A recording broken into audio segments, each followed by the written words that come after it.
Locals whispered stories of a sinister cult that had once called these woods home, conducting dark rituals under the shroud of night.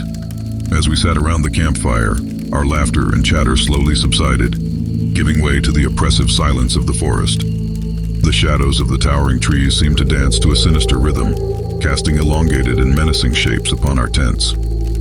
Matt tried to lighten the mood by sharing spooky stories about the cult that was said to haunt these woods, but his tales only fueled the growing unease among us. Despite our apprehensions, we pressed on, cooking dinner and preparing for a night beneath the stars.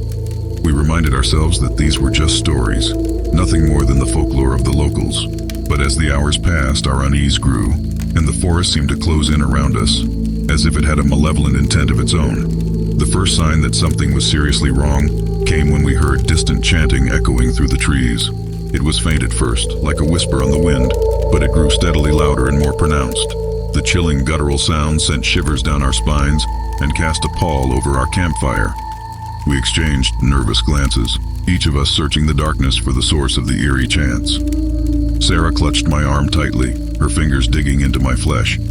We had all heard the legends, but we never expected to actually encounter anything like this. As the chanting drew nearer, the firelight flickered wildly, casting grotesque, elongated shadows that danced to the ominous rhythm of the chants. Panic welled up within us, and we debated whether to flee or confront the source of the unsettling sounds. Our decision was made for us when I accidentally broke a stick while trying to stand up, the snapping sound echoing through the forest like a gunshot. The chanting abruptly stopped, and a deathly silence fell over the woods. We exchanged horrified glances, knowing that we had been discovered. Without a second thought, we bolted from the campfire, leaving our gear behind, and plunged into the dark forest. Branches clawed at our faces, and our feet stumbled over roots and rocks. The cultists pursued us relentlessly, their footsteps like whispers on the wind. As we ran deeper into the woods, we stumbled upon a clearing bathed in eerie moonlight. At its center stood an ancient, gnarled tree, its branches twisted and grotesque.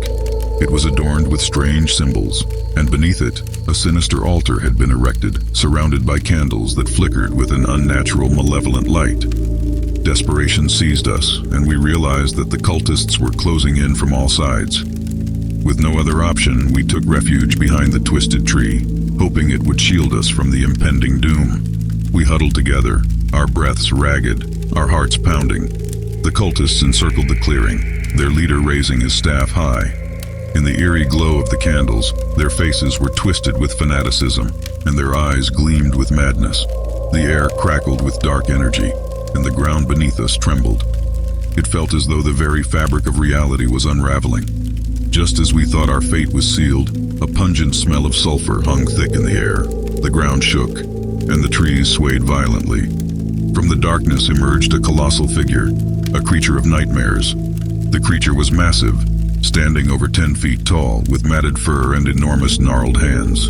Its eyes glowed with a malevolent red light, and it let out a guttural, bone-chilling roar that echoed through the clearing like thunder. The cultists scattered in terror, their leader's staff falling to the ground. The creature swept them away like leaves in a storm. With each swat of its colossal limbs, the cultists were sent flying, their screams echoing through the night. The creature turned its attention to us, its eyes filled with ancient wisdom. We were frozen in terror, unable to move as it approached. It let out another deafening roar, and the ground beneath us shook with each step. In that moment, we realized that the creature was not our savior, but a force of unimaginable terror. With every fiber of our beings, we mustered the strength to flee. We ran through the forest, our fear propelling us forward until we finally emerged from its oppressive grasp. As we stumbled into the safety of the open, we looked back one last time, and the creature had vanished, leaving behind a trail of destruction in the clearing. We never returned to those woods, and we never spoke of the encounter again. Thank you for joining us on They Always Hide. We hope you found our content both intriguing and spine-tingling. If you enjoyed this video and want to stay updated on our latest eerie explorations, unsolved mysteries, and chilling encounters, don't forget to hit that subscribe button and ring the notification bell so you never miss out on the mysteries that lie just beyond the shadows. Your support means the world to us, and together, we'll continue to uncover the unknown, one enigma at a time. Remember, the world is full of secrets, and they always hide. Until next time, stay curious, stay cautious, and stay tuned for more bone-chilling tales.